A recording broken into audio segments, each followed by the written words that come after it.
следващия лектор. И така, след кариера в областта на продажбите и маркетинга през 2011 година, основава Streetwise Creative Sales Agency, специализирана в изнесените маркетингови услуги. За повече от десетилетие пише това романа, говори в над 30 държави и помага на големи брандове с техния маркетинг и създаване на история около бранда.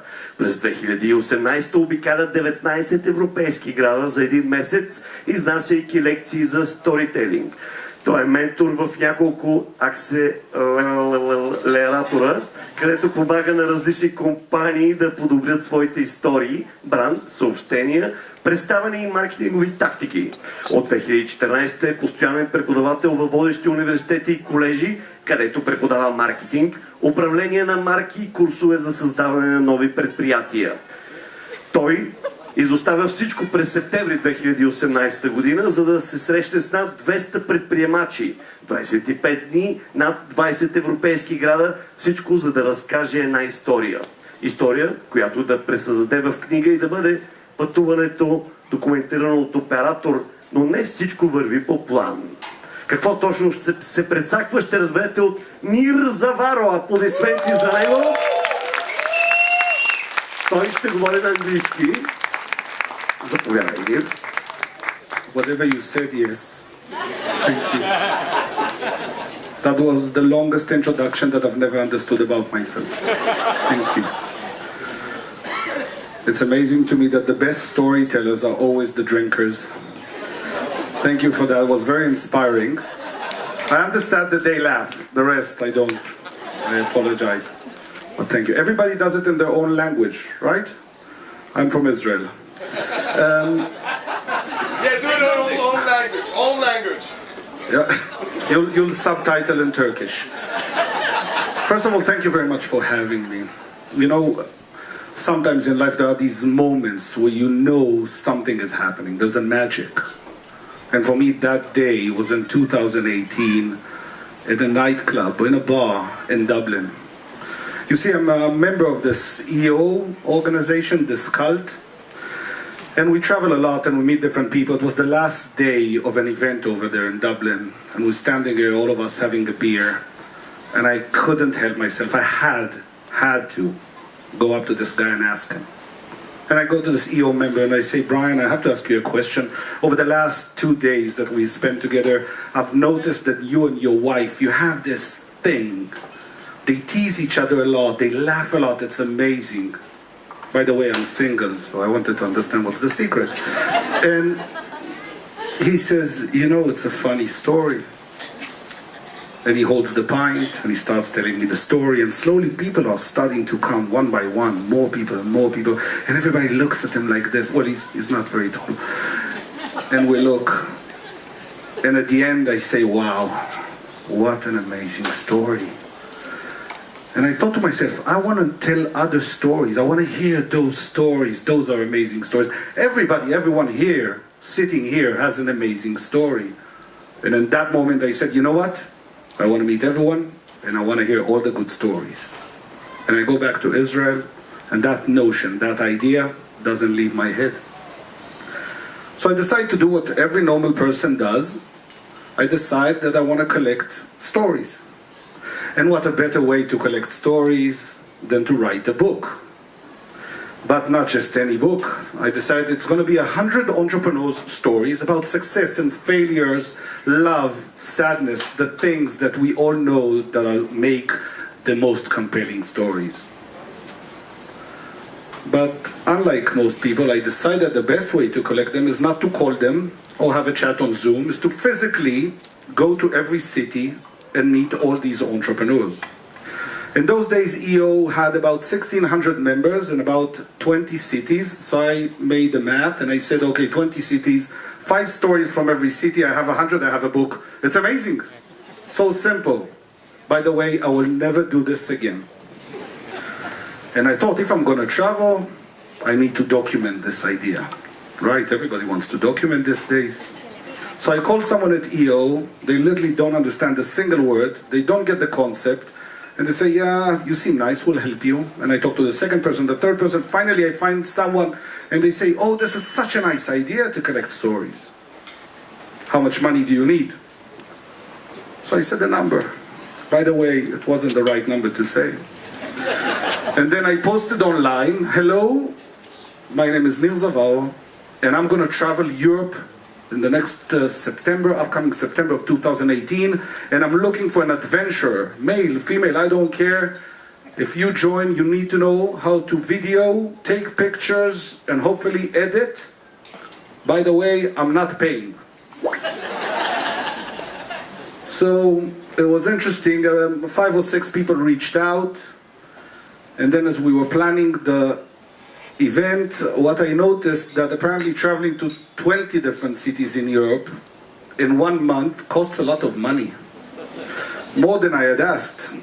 So I couldn't take a female photographer because I needed to save money, and in order to save money, I thought, okay, we will spend the nights in the same room, so it has to be a male. I also got that wrong, and half of the nights we spent it in the same bed. It wasn't enough budget. By the way, side story, that guy, he was 24, I love him. At the time he had this girlfriend. She was not happy. So we would finish every evening, we're drunk, we're tired, we still have to transfer all the videos, and he would sit in the corridor outside of the hotel, and she would be very pissed. And she would complain and complain and complain, and every night at 2 a.m. he would go in and said, she's angry. I said, oh, I didn't notice. I could hear her from the room. And I told him, listen, you know, this is not real love. And he said, what do you mean? We're going to get married. And I said, 2 weeks after you go back to Israel, she will break up with you. 2 weeks, they broke up. And we decided that if we're going to travel in 20 cities in about a month, everything needs to be precise. We'll call all the chapters, we'll ask them to help us. It's going to be amazing. 5 chapters, every city. We go to Amsterdam, the first station, it looks good, there's an event, 100 people, everybody's excited about what I'm doing, I'm going on stage, I'm explaining. No one helps me with any stories, but don't worry, I'll fix it in the next city. And we go to Brussels, and we go to Paris. 20 people come to a conference, we sit there, I teach them for 2 hours how to do storytelling. By the way, half of them don't speak English. I learned that in the middle. The next day we go to London. London is easy. We're going to get at least 5 good stories.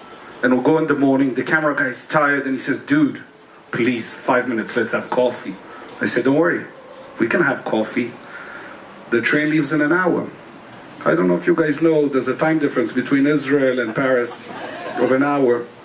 We missed the train. It's €100 train per ticket. The whole month, nothing worked the way it was supposed to. We got food poisoning in the oldest restaurant in Madrid. We went to Munich, they promised me an amazing event. 3 people showed up, one of them wanted to just speak Hebrew. And it went on and on, but every place we got to, I said, I'm going to fix it. It's going to be fine, don't worry about it. We're going to collect stories. When we got to Dublin, I was so excited. Irish, they're the best storytellers, and there's 15 people in the room. And unlike most chapters, they came prepared. They wrote their stories, and it was interesting, and we had a great time. Some of them have even printed their stories. I don't know if you guys know this concept. There's a saying, just 1 pint. We'll go out for just 1 pint. It doesn't work the same in Dublin. So we go for 1 pint. I forgot the stories, the printed stories, in the bar. At 2 a.m. we still have videos of me singing with people I've never known before. I'll probably never see again. By the way, I sing pretty good when I'm drunk. And the next day we wake up, we have to be in Lisbon in about 6 or 7 hours. So we go to bed at 2 a.m. and wake up at 2:40 a.m. to leave to the airport. We get to the airport, I'm so hungover. We get to the airport, we get to the plane. I said I'll rest for the 40-minute flight. And then I wake up and I tell the stewardess, excuse me, have we landed? And she says, oh, sweetie, we've been grounded for 3 hours. You're so drunk you stink from alcohol. I'll get you a glass of water. was so late to the meeting in Lisbon that when we go into the office, and just imagine with two guys, suitcases, and he's trying to film everything. And we go in, and everybody's, oh, hello, and I'm like, shh, hangover. By the time we get to Germany, we're a bit tired. And we say, we have 2 days in Barcelona before we get to Germany, so. And we're gonna rest there. I'm gonna take a nice Airbnb. We're gonna spend money for my pocket. Don't worry about it, I tell him. We accidentally took the wrong apartment, it had fleas. 4 a.m. in the morning, we're walking with our suitcases. He's scratching, he's complaining, I'm annoyed, and I have no idea why am I doing this shit. I'm tired, I wanna go home. By the time we get to Germany, it's nice, we enjoy, we meet the people. I have about 10 stories collected. We go for lunch in Berlin, and he says, I need to tell you something. And we all know what it means when someone tells you, I need to tell you something. I pay for the burgers, we hug, and he leaves. So from Berlin onwards, I was alone, tired, holding my own camera. By the way, I shouldn't be allowed to film anything. And I go to Athens, and it's amazing, and I collect 2 more. And I go to Istanbul, which was amazing. And by the end, we're done. I have 2 more stops. I have Moscow, and I have St. Petersburg. I've never been to Russia. I go to Moscow. They're very nice. It's the last talk, because St. Petersburg said, we don't need a storytelling workshop. We'll take you out for dinner, it's fine. And I go to Moscow, it's a nice Hilton, you go to this meeting room, it's amazing. And then they tell me something I've never done before, there's a translator. And I go in, I try to break the ice, I say something funny, she cracks up, and I'm so happy, and then she says it to them, and nothing happens. And I look at myself and I say, shit, this is gonna be a very long 3 hours, which she goes on and translates. It felt like a day and a half. And we finish. I go to St. Petersburg. They forgot to book a hotel. I sleep in a prostitute house. I was so scared. I woke myself up and went to the airport. By the time I get back to Israel to do the last event, I'm so exhausted and so tired. We organize it at my office on the rooftop. 150 people show up. We've got all the pictures and stories and everything. And it's going to be epic. It's going to be amazing. I was so tired that I stood on stage and complained for 30 minutes. You know, we can look at about failure in very different aspects of life. So here's my royal fuck-up. To this day, there is no book. They paid. By the way, there's no refunds. And there is no documentary. We actually lost about 20 hours of filming. But it was nice. The interesting thing is, I became that guy. So in my opinion, a failure is never a failure. And I come from a country that loves failure. We put it on a pedestal and talk about how failure is important. For me, failure is just another thing of doing. And it didn't succeed. I take the notes, I write why, I try to learn from it, and I keep going. Meeting over 200 entrepreneurs, even though they still owe me a story, was an epic adventure. And for me, it's all about meeting the people. And being in Sofia in the last 3-4 days has been amazing. The amount of people, the welcome that I've received only means I have to come here again. Why? It is because of the people. So I thank you for that. I believe, thank you.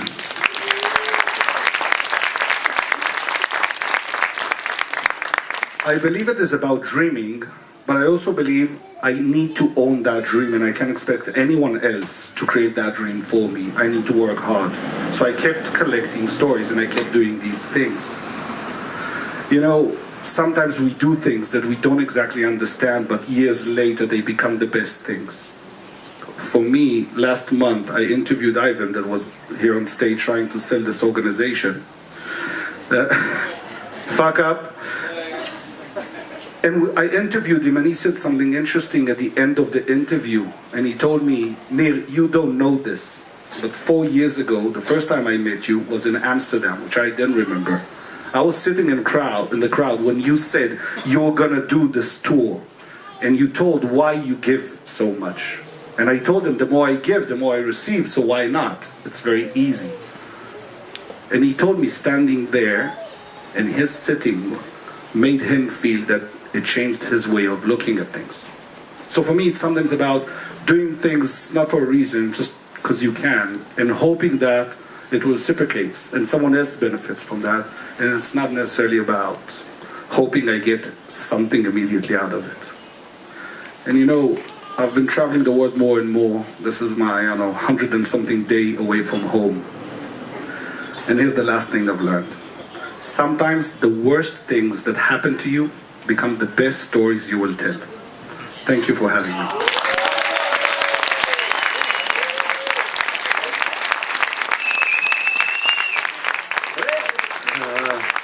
Сега време за въпроси. Сдигане на ръка го правим. Добре. I'm not leaving before I get 4 questions. Let's make it easy for everyone. When we expect the book? The what? The book! Another book. No, the one. One day I do believe I will still do it. I can share with you that when I was 20, I read a book by a famous Israeli author, and I said, oh, this is easy. And everybody said, if it's so easy, write a book. And I said, when I have time. When I was 30, I accidentally opened a bar. Never open a bar, never write a book. By the way, that's good advice. I lost all my money. The only thing I had was time. And I said, shit. And I wrote my first novel. Hello. So, 2 questions in one, so this still counts as one question. First of all, what are the top 3 or top 5 components of a good story in your opinion? And secondly, which story of an entrepreneur that you heard left you speechless? Thank you. That's a Bulgarian accent. I had to, sorry. So every story has the same basics. There's the hero's journey and all that. At the end is about creating a good hook. And you guys would be surprised, but in the book, my upcoming book, from the slides, I teach how to create a good hook in 60 or 70 words. If you do it, by the way, when you speak to your friends in a bar, or when you talk to your spouse, right? You go home and you say, honey, what a day I've had. It could go in 2 ways. It could be very boring.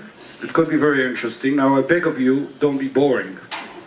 Before you tell honey what a day I've had, try and create 60 words, write them down that are interesting. That's a hook. Afterwards, we can elaborate about everything.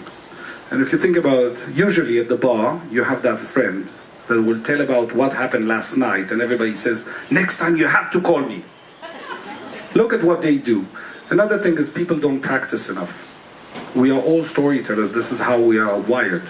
This is how we communicate. We can decide to improve. Same as going to the gym, you can improve. So I think that's a good thing.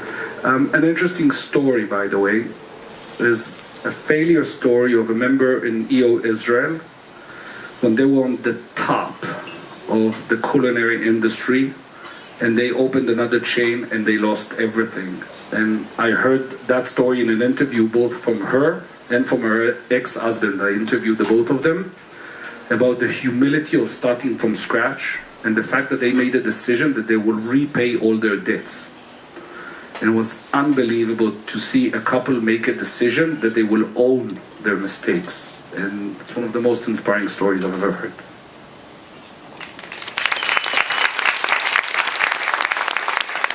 Yes.